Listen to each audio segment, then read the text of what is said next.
Hello, I'm your host, Ricky Saillas. We're outside of the El Paso Museum of History. There's a new exhibit that focuses on Mexican wrestling known as Lucha Libre. We're going to tell you more about this exhibit in a moment, but first, let's start with the pandemic. The El Paso Department of Public Health is reporting more cases of the Delta variant in our community. 10 more people in our community tested positive for the COVID-19 variant. The Public Health Department confirms 7 men and 3 women. 9 of them were not vaccinated. The one breakthrough case had underlying health conditions. More than half of the patients say they traveled shortly after testing positive.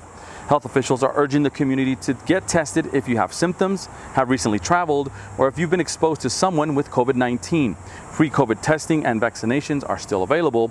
Visit epstrong.org for more information. To other city-related news, City Council members approved the 2022 fiscal year budget with no increase to the property tax rate. This year's budget will focus on streets, public safety, and quality of life projects. Some key highlights include a decrease to the tax bill for seniors and residents with disabilities, $20 million for street resurfacing projects, funding for a pavement index study that looks at conditions of neighborhood streets, more funding for the crisis intervention team that handles mental health emergencies, $8 million for public safety equipment such as police cars and fire trucks. This is the second year in a row that City Council votes to keep the tax rate the same. Details on the 2022 fiscal year budget are posted at elpasotexas.gov. For the first time since the COVID-19 pandemic, City Council resumed in-person meetings at City Hall.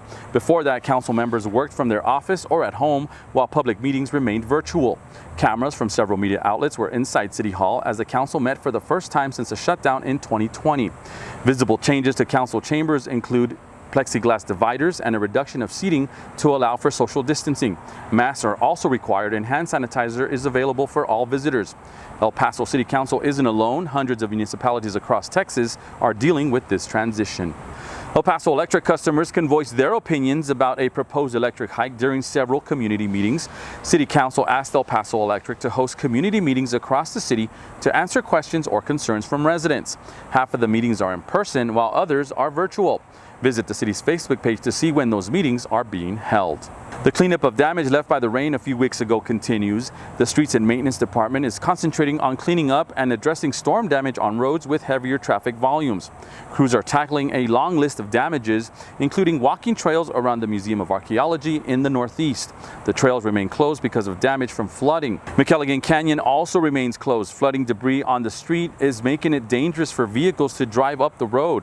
City staff will make street repairs. They say it should reopen sometime in September. The El Paso Locomotive FC soccer team is having quite a season. They're unstoppable at home, only losing 1 game. But once the games end at the ballpark, that's when the work to beautify our park begins. Crews from Parks and Rec remove the grass from the field. It's quite a process to take grass from the ballpark to neighborhood parks.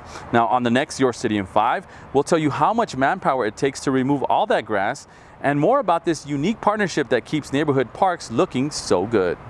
So check this out. There's a fiesta that happens at the end of every month on El Paso Street, also known as Paseo Luces. If you're planning to go, here's what you can expect.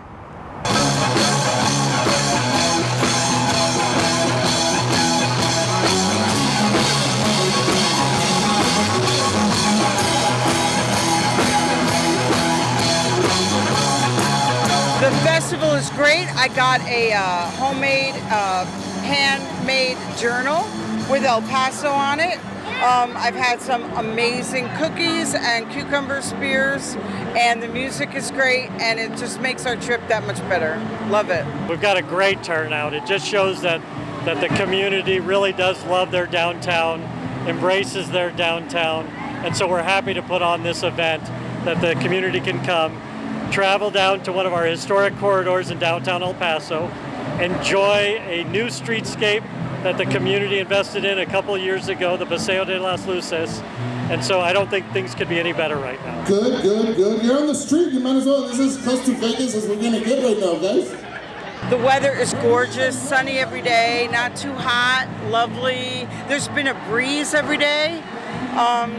I have nothing but great things to say about it. This street south of Paisano on El Paso Street is typically not used for street events. It's typically used just for cars and parking. And you got to give credit to the city and the investment in the Paseo de las Luces, which then transformed the corridor into an area that could be an event space. And so this is our first go at an event space, using it as an event festival area. And again, I couldn't be more happy with the turnout.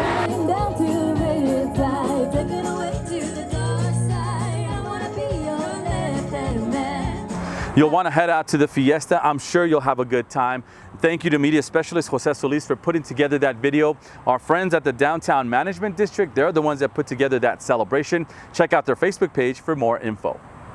If you're visiting downtown, make sure to stop by the El Paso Museum of History to see the new Lucha Libre exhibit. It highlights the history of Mexican freestyle wrestling and its connections to our border. Lucha Libre is arguably originating in Mexico City, but many people here argue that it was originated here in El Paso and Juarez. This is a very campy exhibit. It's a lot of fun. It's just like Lucha Libre itself. Bombastic, ridiculous, and fun. The colorful exhibit has a life-size ring, costumes, and old-school posters. It's free and open to the public throughout the year. Hey Nigel, what do you say we go inside and learn more about luchadores? I got my mask, you got yours? I'm ready, let's do this. All right, let's go. All right, remember to stay safe and be good to each other. We'll see you next time on Your City in 5. Vámonos.